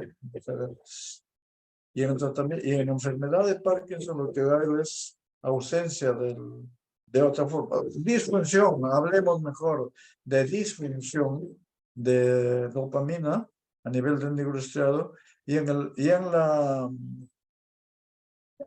el caso de enfermedad de Alzheimer, esto, disfunción o alteraciones de las neuronas a nivel colinérgico, a nivel del sistema nervioso central. Entonces, por eso que el tratamiento del Parkinson es con agonistas dopaminérgicos, tanto agonistas directos, agonistas indirectos, etc. Y el tratamiento de la enfermedad de Alzheimer es con agonistas colinérgicos, pero generalmente que tengan acción a nivel del sistema nervioso central y tanto que son agonistas, lo que generalmente se utilizan son los agonistas indirectos, que son los anticolinesterásicos, pero que actúen a nivel central, los anticolinesterásicos de acción central. Entonces, tratamiento de Parkinson, agonistas dopaminérgicos, directos o indirectos. Y tratamiento de la enfermedad de Alzheimer, generalmente es agonistas, o sea, anticolinesterásicos, agonistas colinérgicos indirectos, que actúen a nivel central. Ahora vamos a ver acá. La enfermedad de Parkinson es una enfermedad neurovegetativa motora. Es muy frecuente a nivel mundial, sobre todo. Generalmente da en edades de entre 40, 60, 70 años. Actualmente con la medicación, es una enfermedad que no tiene cura definitiva, pero con la medicación actualmente se ha disminuido la progresión de la enfermedad. Tengo amigos que tienen ya su enfermedad de Parkinson más de 10 años, lo tienen. Antes, al comienzo, no, duraba un poco, muy poco duraba. Entonces, y han aparecido una serie de tratamientos hasta quirúrgicos, pero bueno, habría que buscar los ensayos clínicos para ver cuál es su evidencia. Entonces, no tiene cura, pero es posible contar con diferentes tratamientos para aliviar algunos de sus síntomas y, lógicamente, disminuir la progresión de la enfermedad, o sea, hacerlo más lenta. ¿Qué factores de riesgo existen para la enfermedad de Parkinson? Predisposición familiar y factores ambientales. Pues ahí hay varios. Lo van a ver cuando ustedes hagan farmacoepidemiología. Trastorno neurovegetativo.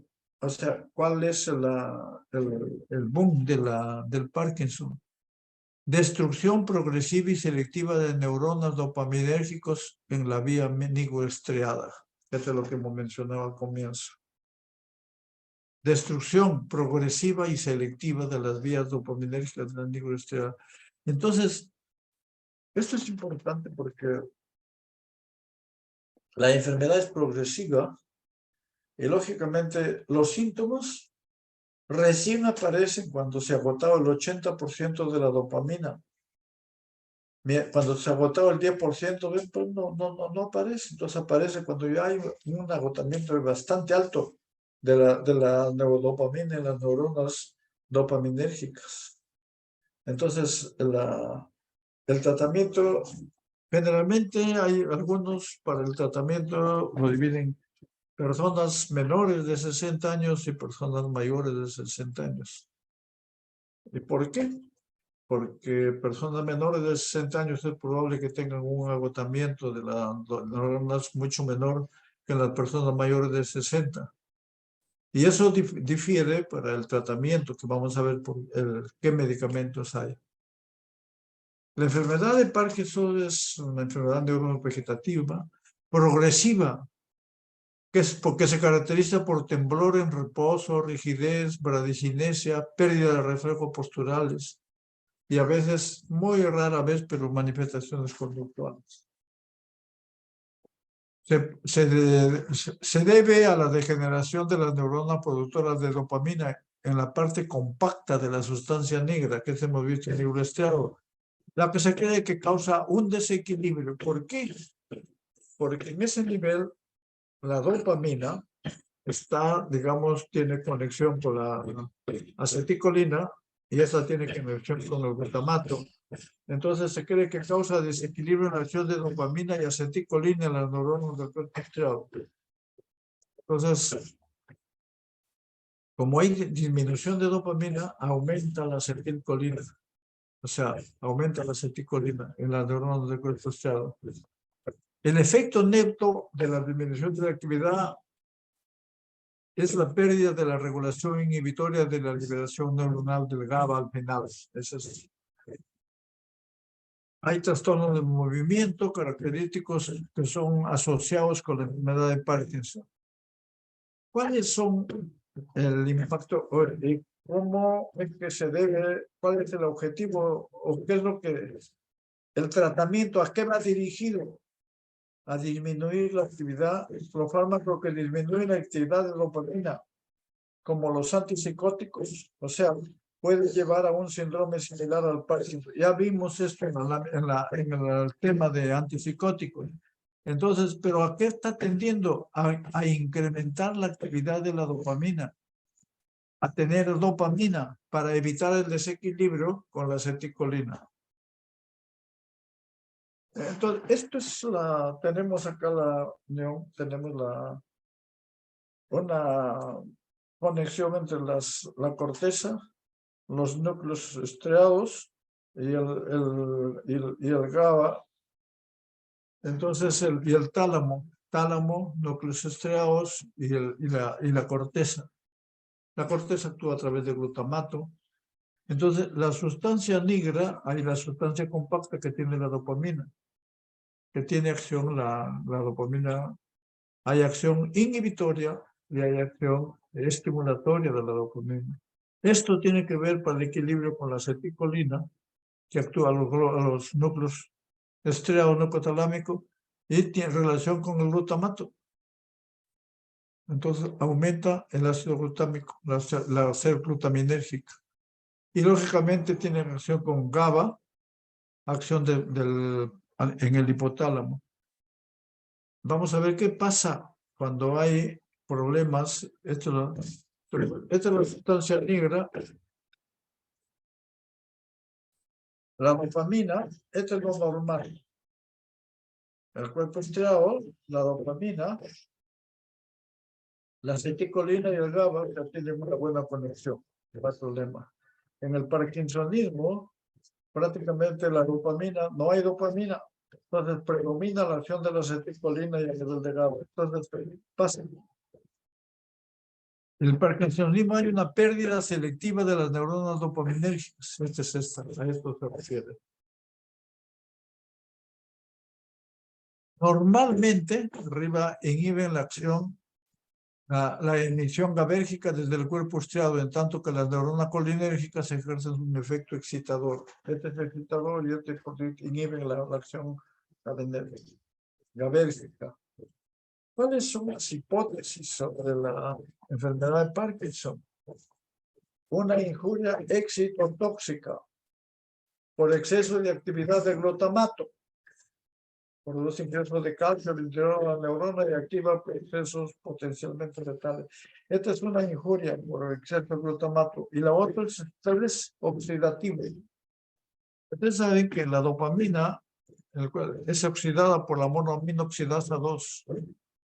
Esta monoaminoxidasa B, disculpe, con formación de radicales libres de oxígeno. Entonces, en el núcleo estriado entran los receptores de 1, que es excitatorio, y de 2, que es inhibitorio. En la enfermedad de Parkinson predomina la actividad inhibitoria. Entonces, las interneuronas que se comunican en el cuerpo estriado tienen como neurotransmisor la acetilcolina y neuropéptidos. La corteza motora excita al estriado por receptores de glutamato, como he dicho.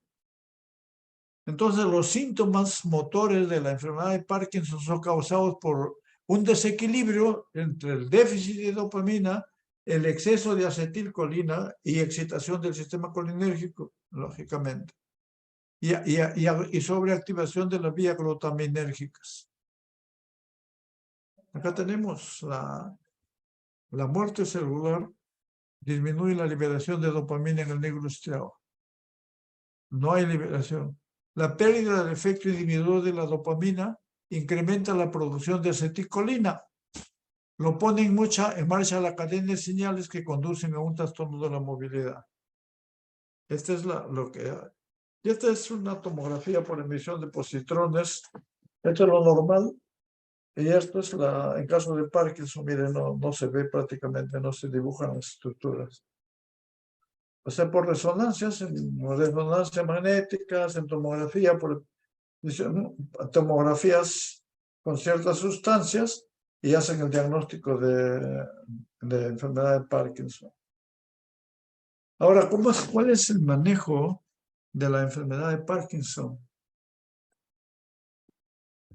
El manejo debe estar enfocado, o sea, el objetivo a mejorar, porque hemos dicho que no tiene tratamiento definitivo, sino a mejorar la calidad de vida del paciente y a mejorar las alteraciones que tiene, cuando son el temblor de reposo, rigidez de las extremidades, deterioro cognitivo. O sea, estos tres son los aspectos bastante importantes, o sea, que el temblor de reposo o disminuya o desaparezca o disminuya bastante, que no haya mucha rigidez en la extremidad, porque el paciente se moviliza como un pivot en total, o sea, no puede mover el cuello, se voltea todo, o sea, como robot, generalmente hay rigidez, no puede caminar y hay un deterioro cognitivo. Entonces, en ese contexto si ya no hay deterioro cognitivo o no hay rigidez y no hay temblor, pues es una mejoría. Estos son los indicadores clínicos para el manejo del Parkinson. Entonces, ¿qué medicamentos existen? Hemos dicho que hay disfunción de dopamina, entonces, aumento de la dopamina. Entonces, ¿cómo aumentar la dopamina? Existe un producto que se llama levodopa. Este se transforma el cerebro en dopamina. Y también usando los inhibidores de monoamina oxidasa, porque al inhibir la monoxidasa va a incrementar la producción de dopamina y función también. Esto es aumento de dopamina. Agonistas de los receptores de dopamina, o sea, uno es aumentar la dopamina, otro es agonista de receptores de dopamina, que generalmente se dan en personas de menos de 60 años. El pramiprexol, ropidinol y rotigotina, que son agonistas directos de la dopamina. El otro grupo de tratamientos para inhibidores de la monoamina oxidasa selagilina y rasagilina.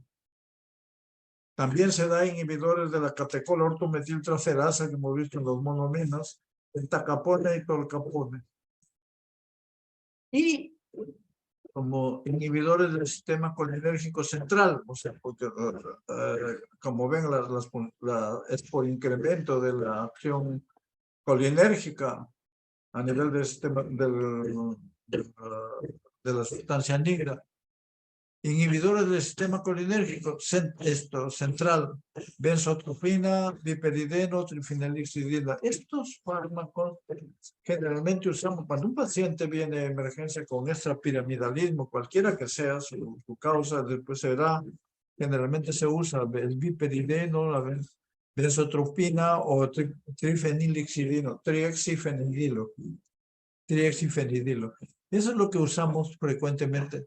Y además estos fármacos se utilizan justo en las reacciones adversas ocasionadas por algunos medicamentos que hemos visto, el extrapiramidalismo, ¿qué fármacos producen? Inhibidores de la actividad de glutamato en el cuerpo estriado, la amantadina. Entonces, aumento de la dopamina, agonistas dopaminérgicos, inhibidores de la monoamina oxidasa, inhibidores de COM, inhibidores anticolinérgicos de acción central, inhibidores de glutamato en el cuerpo estriado.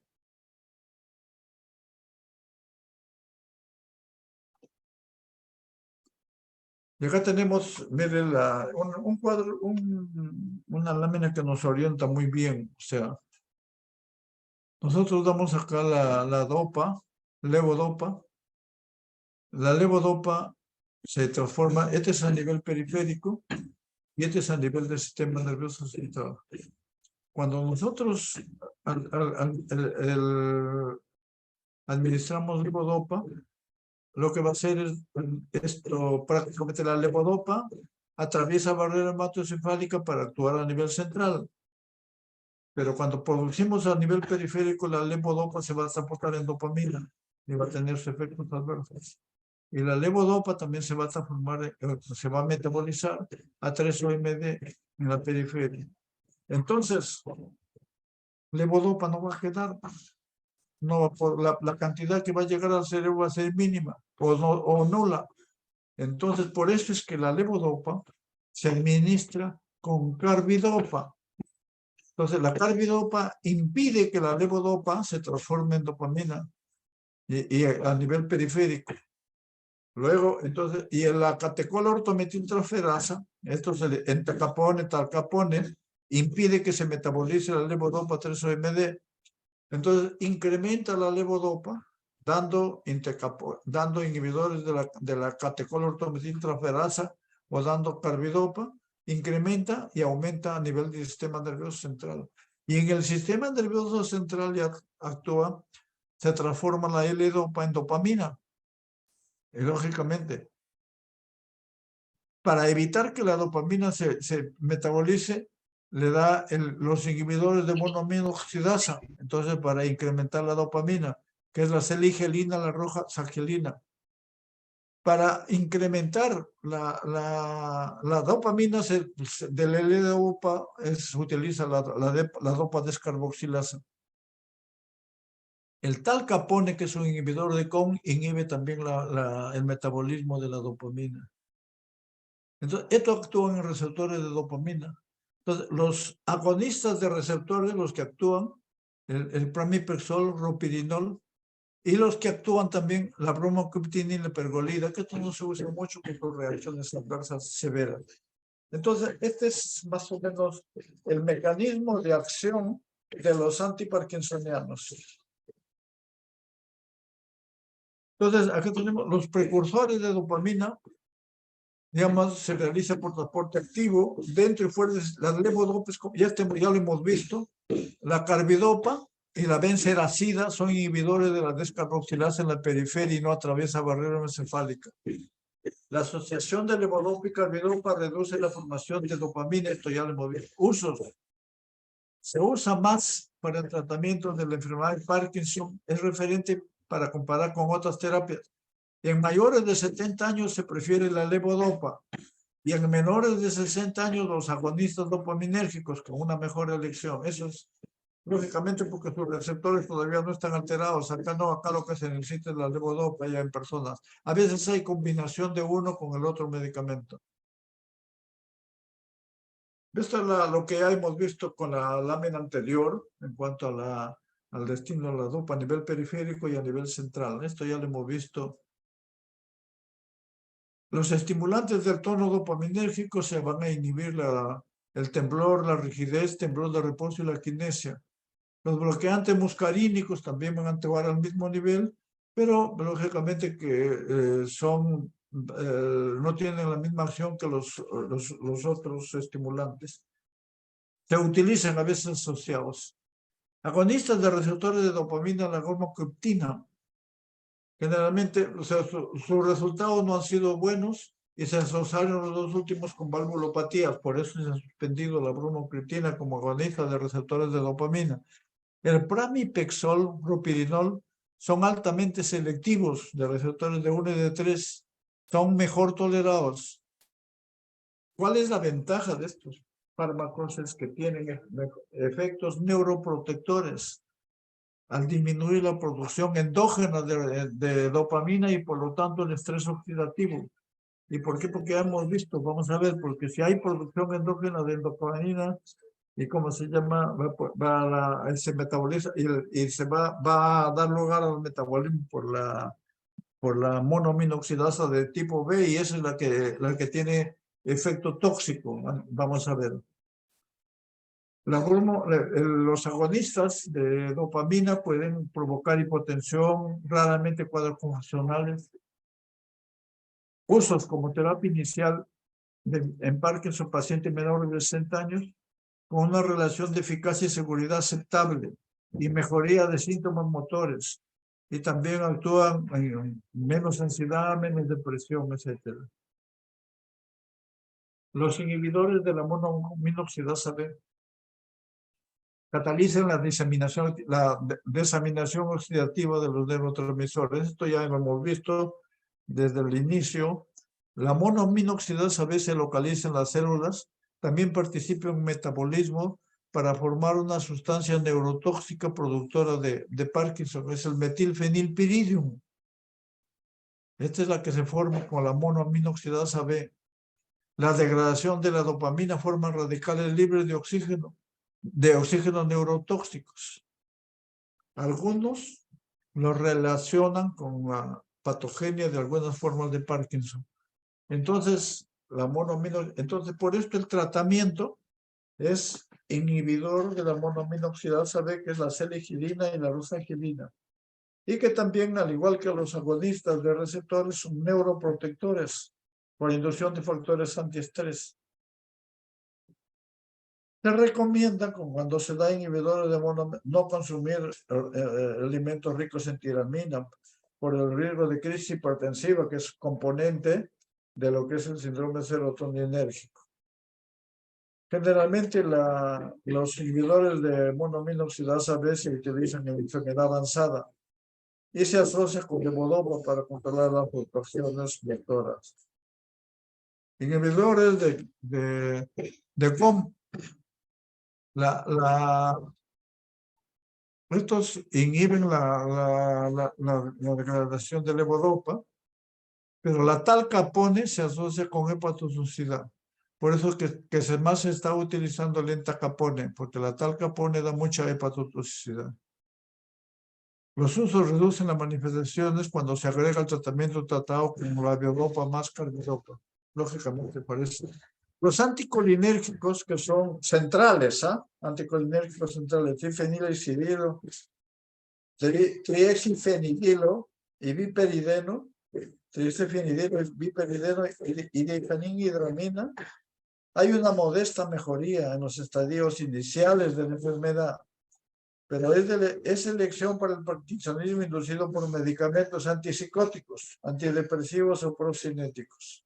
Como procinético tenemos un derivado de la benzamida, la metoclopramida, que es un procinético y que además es un antiemético también porque inhibe la dopamina a nivel de base. La mantadina bloquea receptores NMDA de glutamato.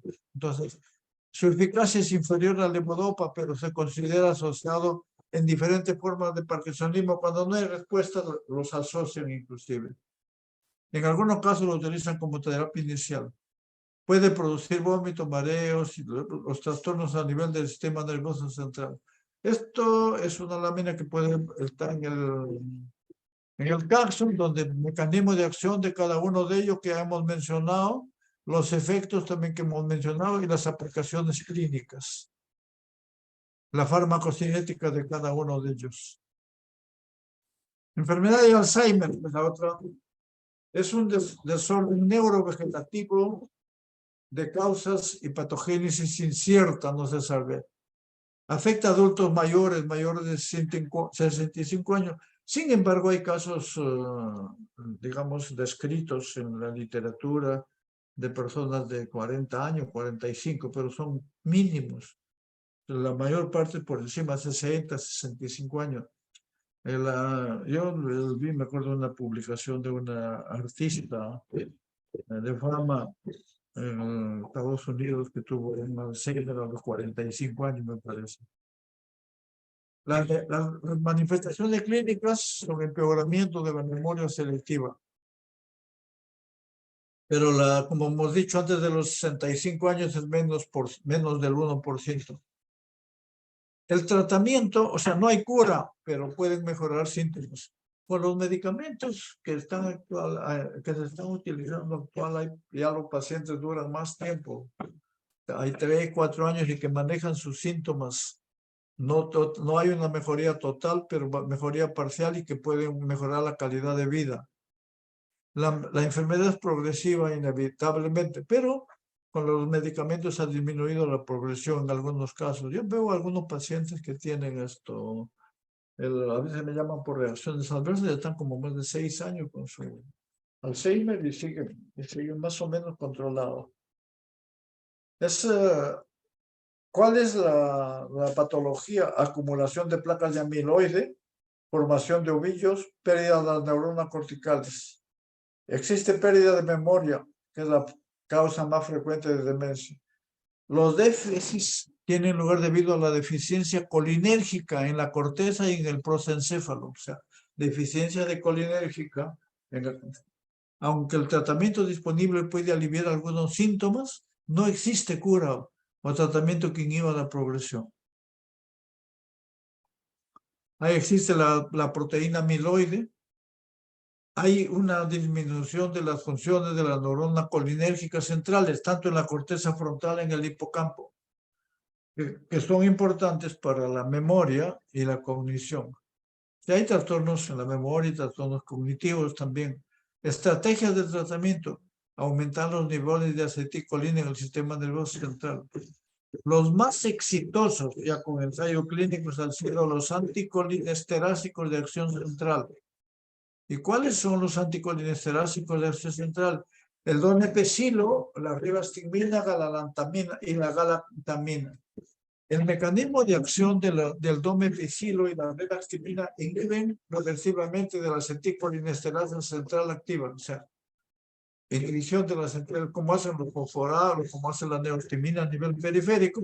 Esto a nivel central inhibe la acetilcolinesterasa. Produce mayor concentración de acetilcolina disponible para la transmisión sináptica.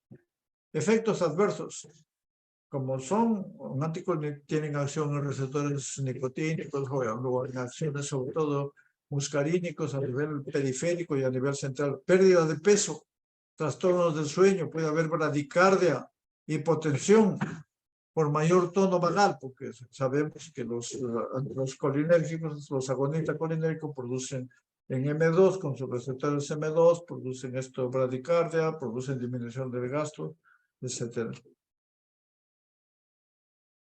Los inhibidores antes, el primero que apareció fue la tacrina, pero los efectos adversos de su hepatotoxicidad y que hay que administrarlo varias veces al día.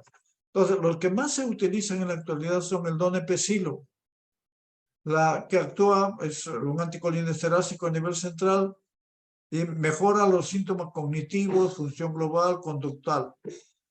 Son fármacos que se dan una vez al día porque tienen acción, una unión a la albúmina, una unión proteica bastante alta. Los efectos pueden persistir alrededor de 3 años. Efectos colinérgicos: efecto gastrointestinal, cardíaco, usos en demencia moderada a severa. La ribastigmina, que tiene acción sobre la acetilcolinesterasa y la butilcolinesterasa selectivo, su acción es corta, esto dura más, pero la inactivación de la enzima es prolongada. Muestra eficacia significativa en la escala más cognitiva. Entonces, algunos asocian donepezilo con ribastigmina. Es menos tolerada que el donepezilo. Donepezilo. Acá está mal escrito, donepezilo. Galantamina, más efectivo como mediador competitivo reversible frente a la butilcolinesterasa. Nemantina, que es un inhibidor de la NMDA, mecanismo. El glutamato puede empeorar en la enfermedad de Alzheimer al sobreestimular los receptores de glutamato, lo que conduce a éxito, toxicidad y muerte celular. La nemantina es un antagonista de los receptores de tipo glutamato. Generalmente se asocian en algunos casos asociados a los inhibidores de la colinesterasa. Tiene efectos secundarios. El más frecuente es el vértigo de la nemantina. Bueno, Efectos adversos. Pueden haber náuseas, diarreas, por supuesto, efecto colinérgico, anorexia, pérdida de peso, bradicardia, disturbios del sueño con los medicamentos, especialmente acá tienen algunos medicamentos. Esto, hemos puesto esto porque la forma como viene, las dosis, esto es para orientación para cuando ustedes utilicen sus medicamentos. Y con eso estamos